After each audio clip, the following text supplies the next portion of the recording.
Hello my dear students. So today I will start the new chapter, that is reproduction in lower and higher animals. Okay. Now what the reproduction is actually? The biological process of formation of the new life from the pre-existing form, similar to the parent one. Okay. There are two basic patterns of the reproductions are there, that is asexual and the sexual reproduction. In the case of asexual reproduction, there is only single parent is involved and absence of the fusion of gametes. Now here, absence of fusion of gamete and presence of single parent. Offsprings are genetically similar, genetically identical to their parents. Lower animals usually they show asexual reproduction. So there are different modes, they are type, that is a gamete formation, budding and the regeneration. Now in the case of gamete formation, that is usually in the sponges. Here you can see the diagram. Okay. Now here micropyle is there, this opening. These are the spicules are there, outer and inner membrane, and these are archeocytes. So these archeocytes later on will give the gamules, number of gamules in this one. And when the favorable conditions are there, those gamules will come out from the micropyle and they will survive as a new individual. So this is the sexual reproduction through the gamule formation. Next one is the budding. Everyone is aware of this budding, that is in the case of the hydra. I have taken an example, multicellular organism. You can see, so what happened, the bud grow, a small bud grow on the parental body and slowly it will increase in size, the developing bud, then the mature bud with the tentacles, and later on that will be detached from the parent and will survive as a young bud. Okay, that is become independent, not depending upon the parent for the nourishment. So this is with the help of the budding, the hydra is giving rise to the new organism, that is of the identical type. Now next is the regeneration. Regenerate the lost part. Okay, best example is the planaria. You can see if planaria is cut into one or two pieces, here I have shown into three pieces. So each piece will generate into the new individual. So if wounded, its cells become active or regenerate the lost part. Usually here this budding, this one regeneration, this process in planaria as well as the hydra also reproduce with the help of the regeneration. So hydra with the help of the budding also and with the help of regeneration, because regenerative cells are present there and they help in the asexual reproduction. So these are the three simple asexual reproduction methods which are there in the lower animals usually. Okay. Now this is all about the asexual one. Now the sexual reproduction here. So it involves formation and fusion of the gametes. So two parents are involved here. So in the case of the human reproduction, there are few general characteristics are there. They are sexually reproducing and viviparous to give the young ones, birth to a young ones. Now next is the reproductive system of male and female. Here consists of the two types of sex organs, primary sex organs and secondary. Now primary the sex organs are the testes and ovary, and rest of the organs which are present in the female and male reproductive system, they all comes under the secondary sex organs. Okay, so primary one is the testes and ovary, which mainly produce the gametes and the hormones. Okay, now one by one we will deal with the male and the female reproductive system. So here the male reproductive system.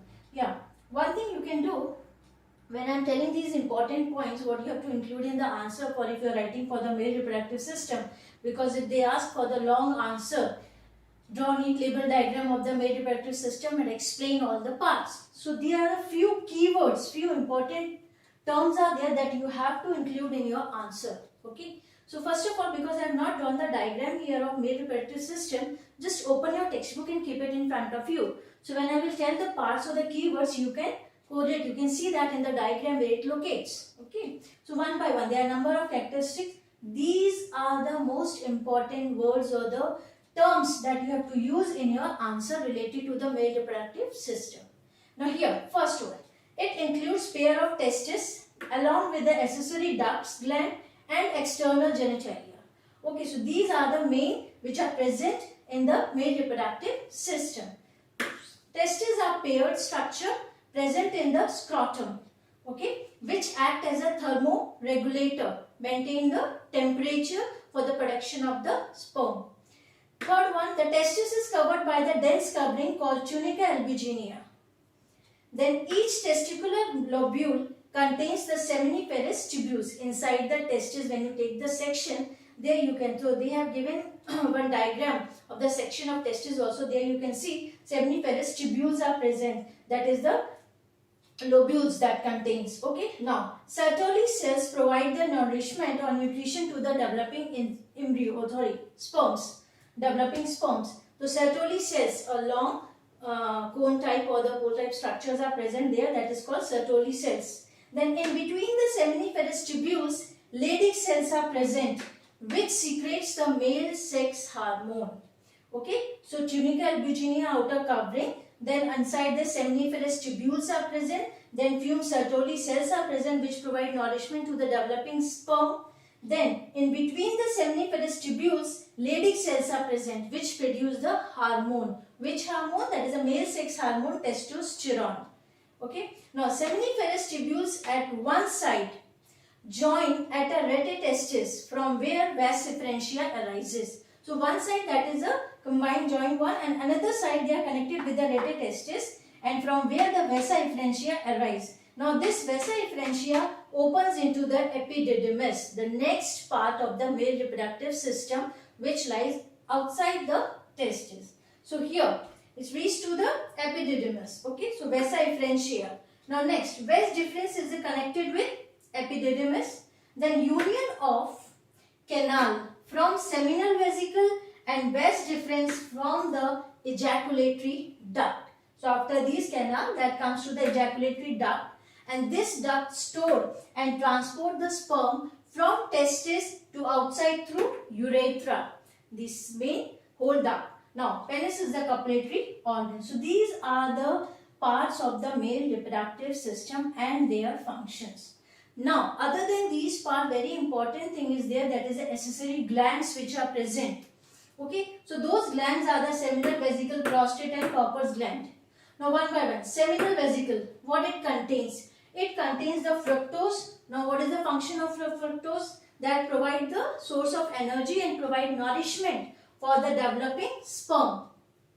Then prostaglandins and clotting protein. So these three things are present in the seminal vesicle. Now the prostate gland.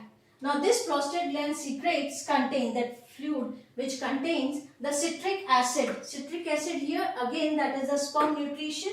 The number of enzymes. Which enzyme? Amylase and pepsinogen. So this enzyme, citric acid and prostaglandins, this all are secreted or present in the prostate fluid. Right? Next is the Cowper's gland. They secrete a clear viscous mucus which is lubricating in function. Okay, and alkaline fluid secreted by them neutralize the acid which present, that after the urination which is present in the urethra. So that neutralize the acidic portion, acidic part of this one. So that Cowper's gland secretion, so alkaline fluid secreted by them neutralize the acid, remains in the urethra. So these are the accessory gland. Then semen, that is a collection of the secretion of seminal vesicle, prostate gland and Cowper's gland all together, that is present in the semen. So this is all about the male reproductive system. Okay. Now you can note down the keywords because I have underlined all important words. Then we will discuss about the female reproductive system.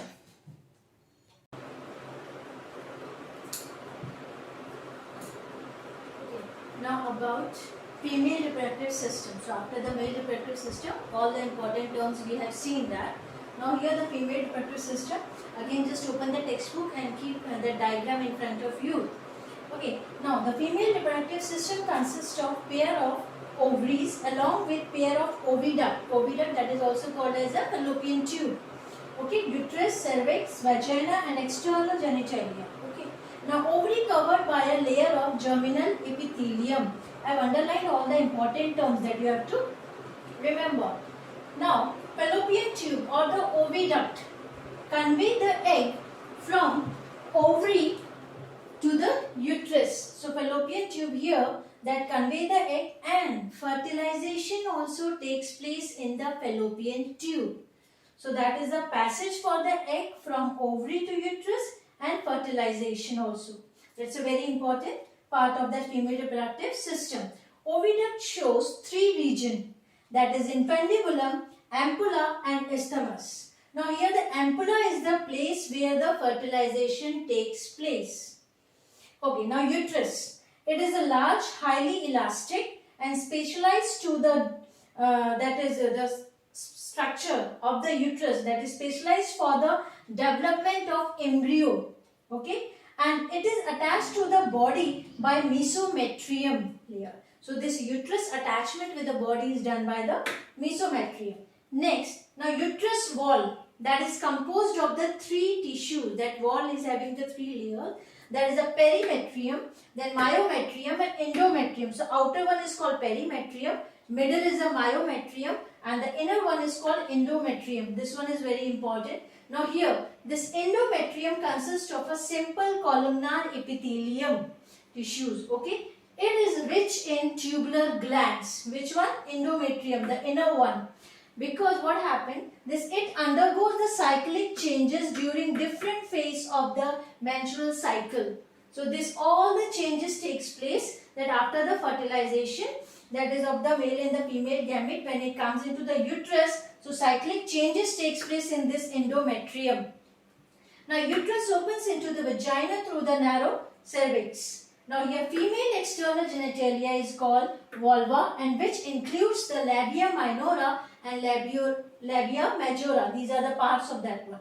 Now vaginal orifice, okay, is normally covered in the virgin people by a membrane called the hymen. And mammary glands are modified sweat glands. They contain the milk secreting glands that is called alveoli.